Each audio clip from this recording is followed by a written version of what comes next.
Hi everyone, welcome to Here We Are, Brattleboro's community talk show. I'm Wendy O'Connell, and we have a new guest today. Someone in Brattleboro once said, Dunkley's machine shop keeps this town in working order. I think that's probably true, and I think there are a lot of stories to attest to that. We're going to hear some of them today because our guest is Lester Dunklee, who still runs the family business at 72 Flat Street, started by his grandfather Robert back in 1922. Lester's going to talk a bit about Brattleboro, biking, and the nuts and bolts of running a machine shop. Hi, Lester. How you doing? Good. Good to see you.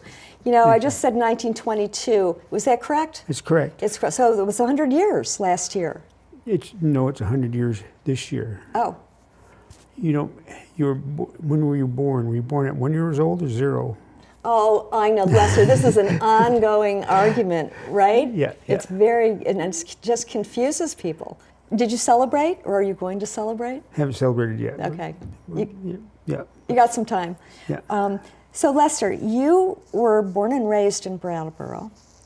You're one of 6 siblings. That's right. Right? Yeah. And you were the only one to go into the family business. That's correct. Yes. Yeah. And when I know that when you grew up in town. You grew up on Chase Street. Chase Street. That's yes. right. So you had a nice little neighborhood going on there. Very nice neighborhood. It was you had the retreat wood right behind you. Yeah.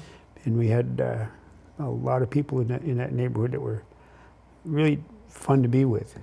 We had ball games and stuff like that right there in the empty lot and garden going, and we used to terrorize the whole retreat woods and going up to the tower and sometimes get over to the ski jump area and up to the ice pond and just everywhere. And we were allowed to, our parents allowed us to do that anytime we wanted. You didn't worry about where we were. You were free-range kids. Yeah. Right. Yeah. That's a good way to do it, free range. Speaking of which, did you have chickens and the like growing up? My grandfather had some chickens down on his property, and it was they were had a little bit of an odor to them, you know, when they went by them, but they still had them there. Yeah. And then your grandfather lived a little ways away. Right, down the street at 3 houses down from me. Oh. Yeah. And so he had a garden there, and so we all, and then you had the neighbors. You had the Boudries right next door, and the Austins right next to them, and they had the person to the back of that street. That little driveway was Royal Smith. Oh. He was a carpenter, and for a while he had a horse. He made up a little shed out in the retreat woods to take care of his horse, and it was a really nice neighborhood. It really was. There are a lot of hidden, really great walking places in Brattleboro. When I was a kid, it was walking, running, sledding, skiing. Right. We're just climbing up trees and all this stuff. We used to have a couple of tree forts here and there. Yeah, that you would probably build yourself as well. Yeah, I can remember a few times. I was involved with a couple of them, but my oldest brother made one up on top of on a hillside, and he put it way up in his oak tree. And another brother gets a rope and goes swinging out to Tarzan rope, and he lets go. Oh. And it was he fell down about, and everybody was watching him. It was a good 60 feet to the ground. Yeah. And he just rolled and off he went. Amazing. Didn't break anything. What a lucky guy. You went to Green Street School, so you were a walker, right? Yeah. We all walked to the school every day. Yeah. And actually, walked back for lunch also. Oh wow! Right. Yeah. So they didn't go back after lunch. You went to the high school. Was there a middle school then? Yeah, we went to the middle school in at Old Ferry Road, yeah. During that time, Lester, or actually going way back, you must have hung out a bit down at the tool shop, right? Down at the machine shop. I was going back and forth whenever I had a little project. I'd go down and pick up some material, or get my father to weld something, or I'd try to do something myself. You know, just sort of a free range of. So you were a little kid. Did you get to the point where you started building things or started helping out? Yeah, I did. Yeah, I started probably about 8 or 9 years old. I was go down there and start actually running a couple of machines, and just a lathe and a drill press and stuff like that. Yeah. And tease the guys to weld up something for me, because I didn't get into welding for a while afterwards. But and then my oldest brother was into making stuff right in our cellar, which is kind of interesting. He was a very brilliant person, and he used to go down in the cellar and make all kinds of things. He was electrical stuff. He made up his own adding machine, which would cover this whole table. He wound up all these coils on for making solenoids.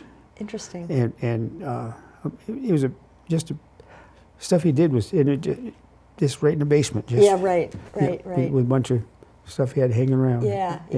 And you had another brother who was quite a cross-country skier. Yes, he did. Yes. I have two of them that were cross-country skiers. I had Everett, which is my older brother. Yep. And he graduated in 1964. But he went on to University of New Hampshire, and he got on the Olympic team, U.S. Olympic team, and he trained. And one thing he did on his training one summer was the whole team ran the long trail. John Caldwell is the coach, and a whole bunch of them, I think there were about a dozen of them that started at the Massachusetts border and ran to Canada. And end of every day they'd meet and pick. John would come pick them up and take them to some place to sleep, and then in the morning they go out there and unbelievable. Keep on going. That sounds like torture. 9 days. 9 days. Wow. And then Stanley, was Stanley a bit younger? And yeah, he's younger than I am. Yes. And he ended up in the Olympics. That's right. A couple times. That's right. Yeah. Yeah.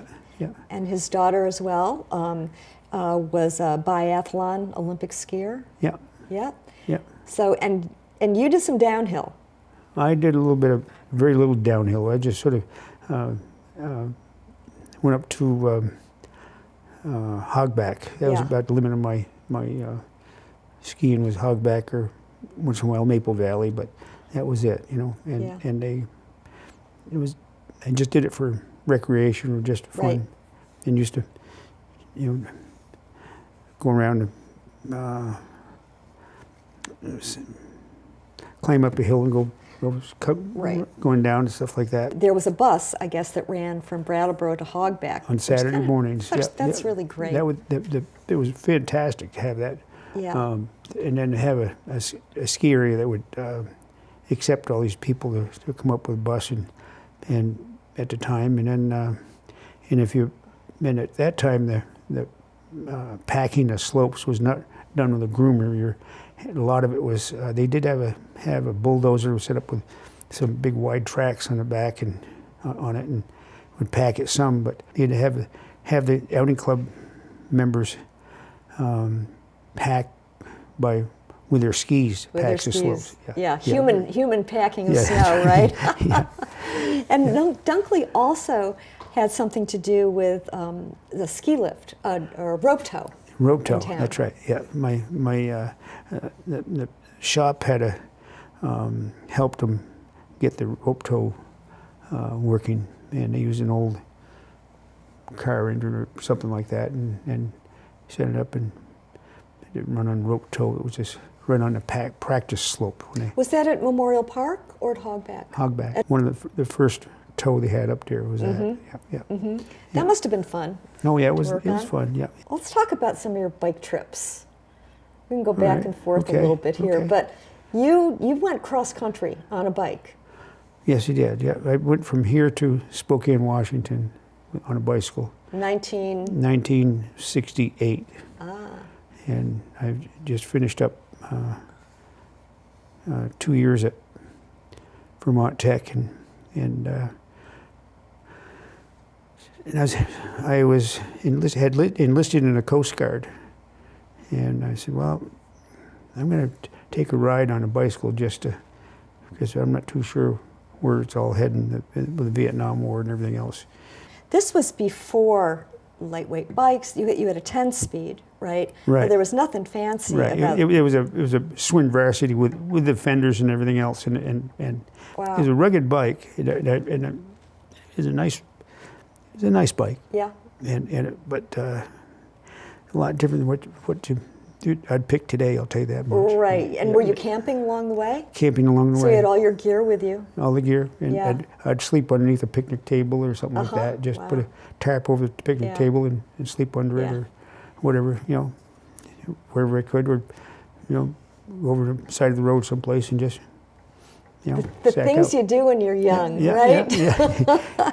And the people you meet, oh my word, it was fantastic. Was it? Everybody was so nice, so nice, yeah. Nice. Yeah. And I joined the Coast Guard to make sure I didn't go to Vietnam.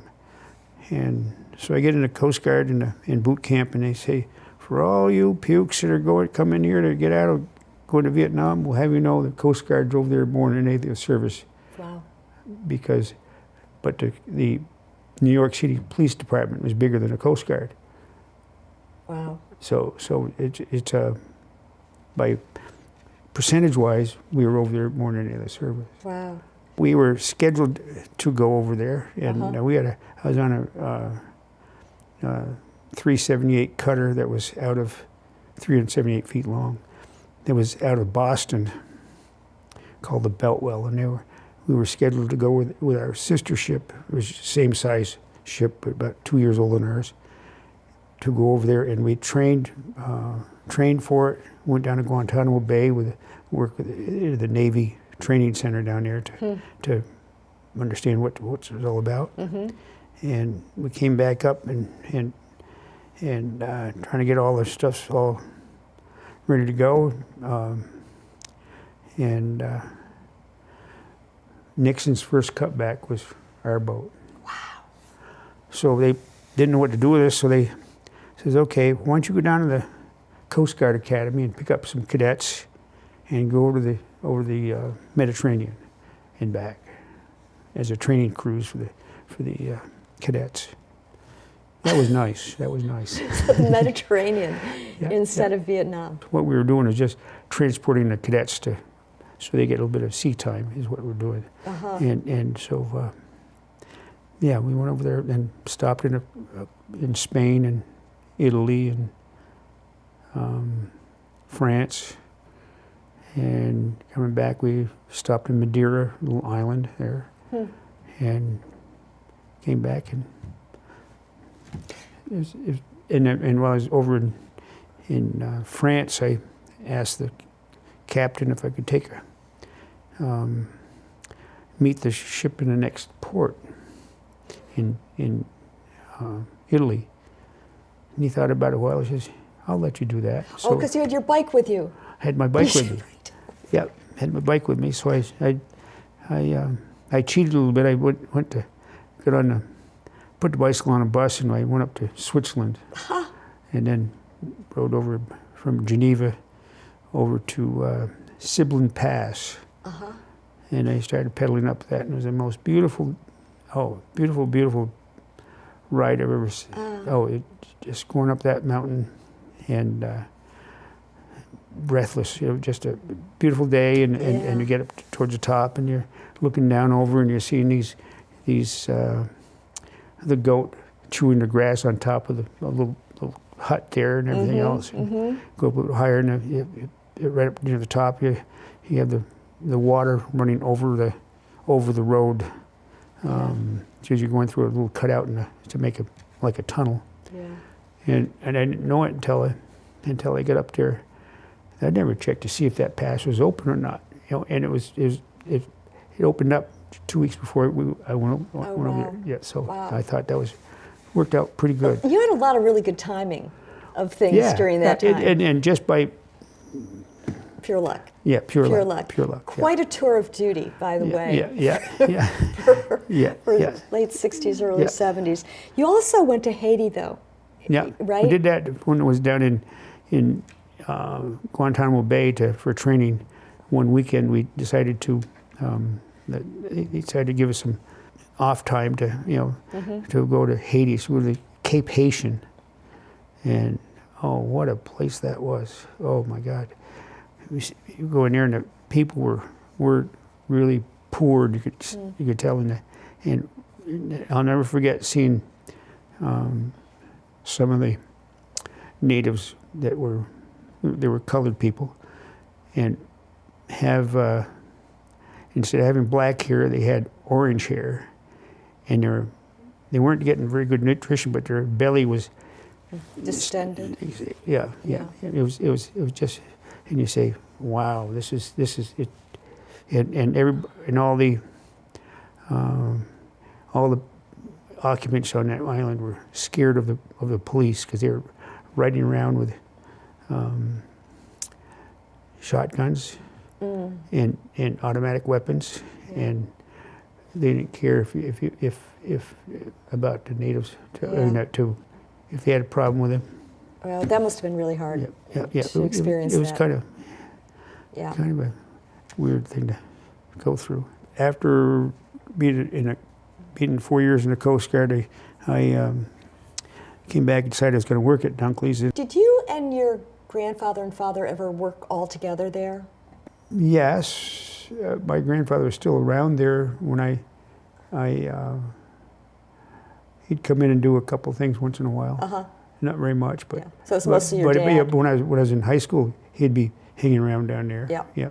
And you had other people working for you then as well. At one point, before I was around, they had 13 people working down there in the shop. In that space. Yeah. In the new section where the office is there now wasn't there. That was a plumbing shop. So it was just the shop out.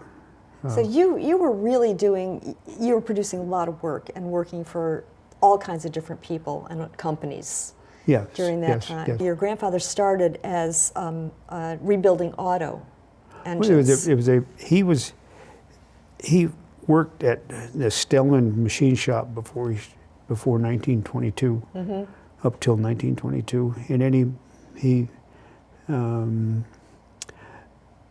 there's two people that had a automobile repair shop they just barely moved from up on William Street area to Flat Street. Had all the machines in there and everything else for rebuilding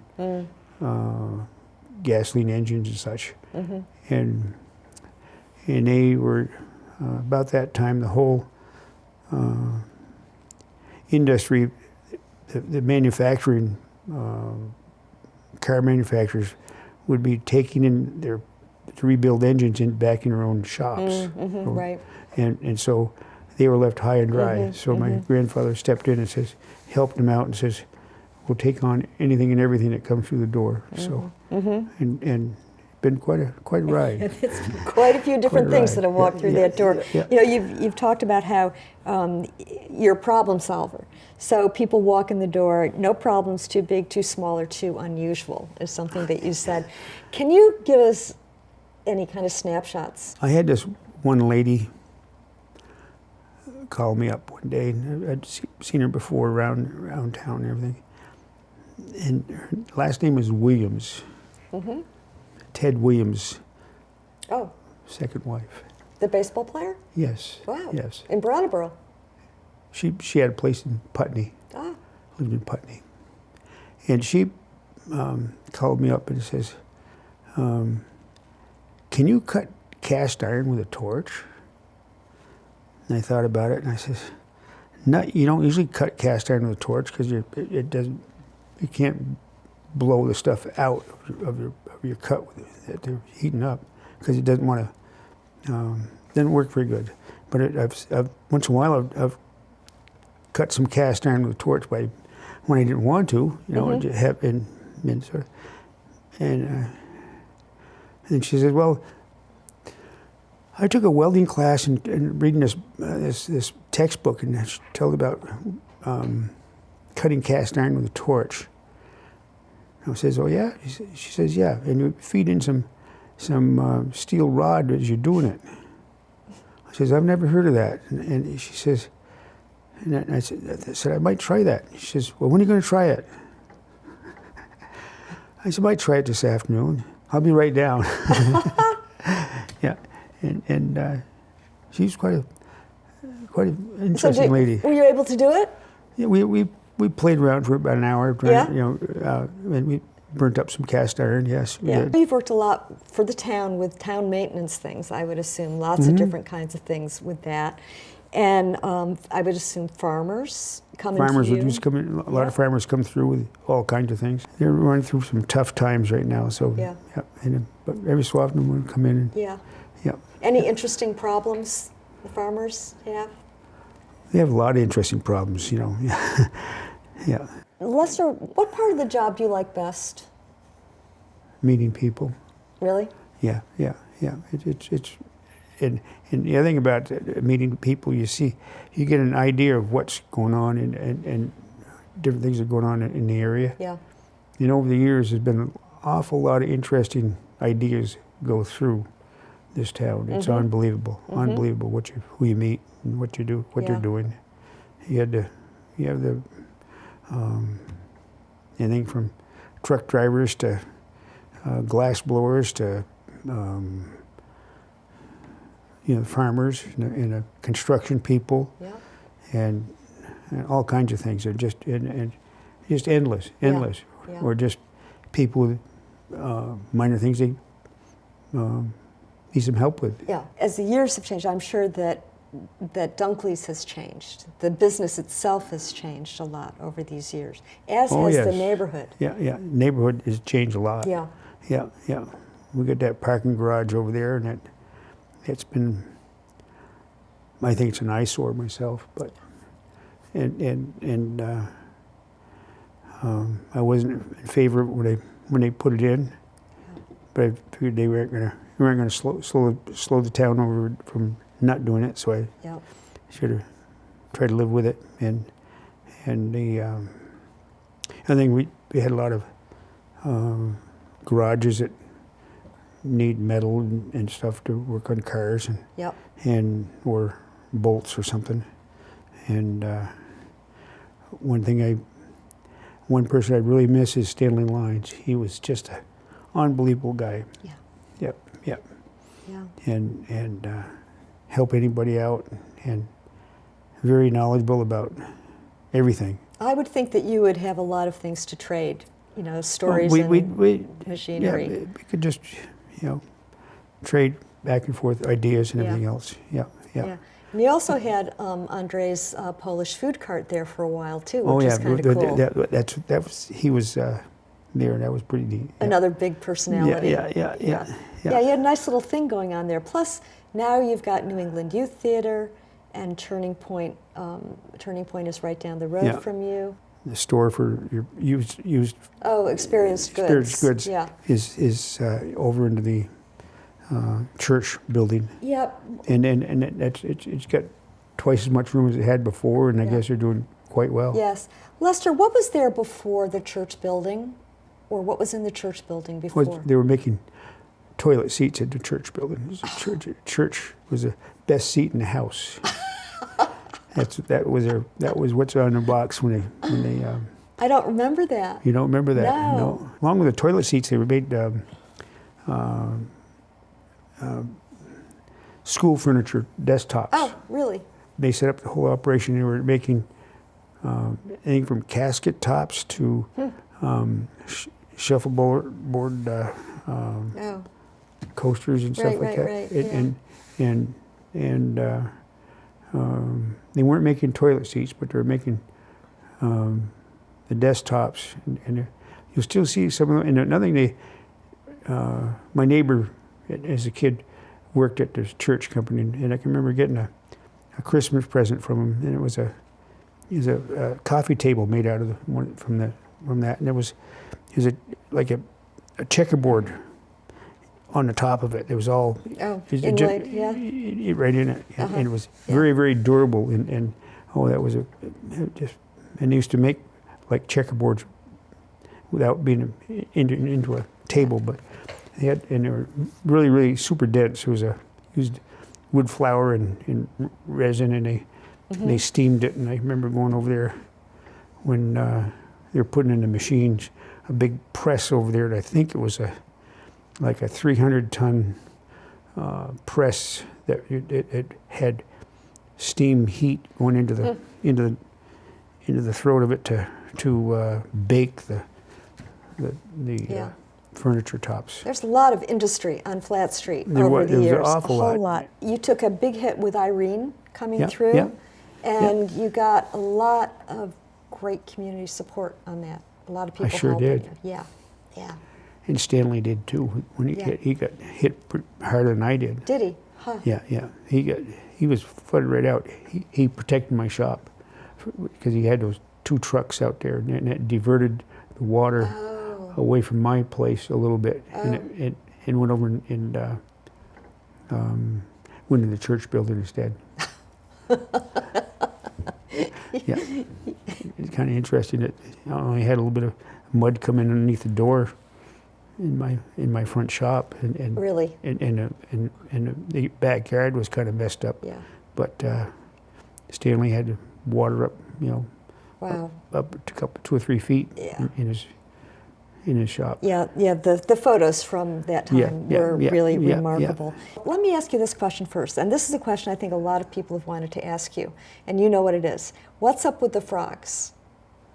Oh boy. All you need is 2 frogs and they start breeding. They really do.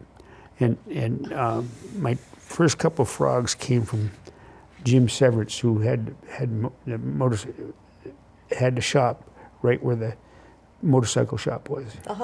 And he had a race car, and he used to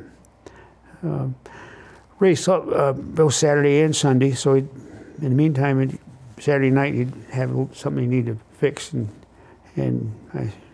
so we talked about it, and I says, "Why don't I just give you a key and you can go open up and just tell me what you got?" He was an awful nice guy, very nice, and that's what we did. And one time I come back and there was these little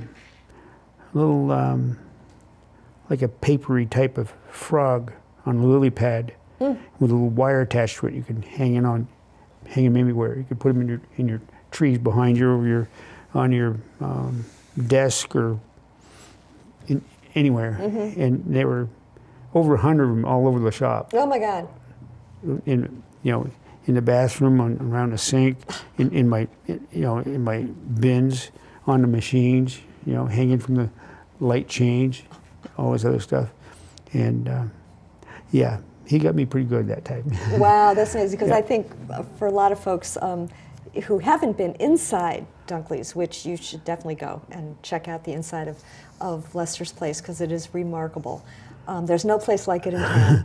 And there are a lot of frogs, all kinds of different frogs. And in fact, there's a sign in there that says, what does it say? Dunkley's Machine and Supply and Frog Emporium.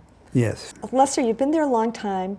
Your kids, you don't have one of those kids who's going to come in and take over the business? One was thinking about it, but he thought better of it after a while. We got a good job down in Boston, so he make a lot more money than I do, put it that way. Yep. So, but but it's okay.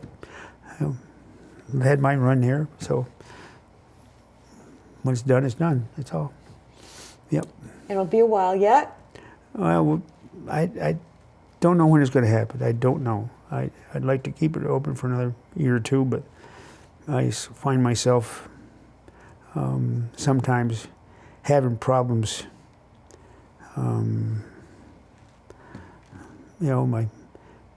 My knees or my back or the brain doesn't work or something like that. It's getting old sucks. It really sucks. So anyway, I'm going to try to keep it for a little bit longer, and Now we get up to 100 years, we're going to be. It's kind of gravy after that, right? Yeah, right. Well, you know, I know along with Brown and Roberts, Yes, you know, yes. there are a couple places in town that I think people hold fast to, you know, in their hearts. And you've been, you know, I don't want to use the word institution, but, you know, having been around for 3 generations spanning 100 years is really pretty remarkable. It's pretty fabulous. Would like to see it go further, but hey, I don't want anybody be there and unhappy. So right. Yeah. And as long as people keep coming in and chatting, right? That Bring helps a cup a of little coffee. bit, but it's still, Yeah. Yeah. Well, thanks, Lester. Thanks so Okay. much for coming on the show. Thanks for keeping that business going and for Okay. having it open and welcoming to everybody. It's you. a wonderful thing. We appreciate it. I think the town appreciates it so much to have you there. Yeah. Yeah. Okay, thank you. So thank you. Yeah. And thanks to everybody out there, all of you who are watching the show. Those of you who know Lester's Place, Dunkley's on Flat Street, stop by and say hi. And we appreciate having you with us, and we will be back next time. Keep in mind, we are a weekly show, and we're part of community television, which is one of the great medias in town, along with WVEW radio and the Commons newspaper and a few other places in town that are here for you, here for us as the public and as the community. So thanks for tuning in. We'll see you next time.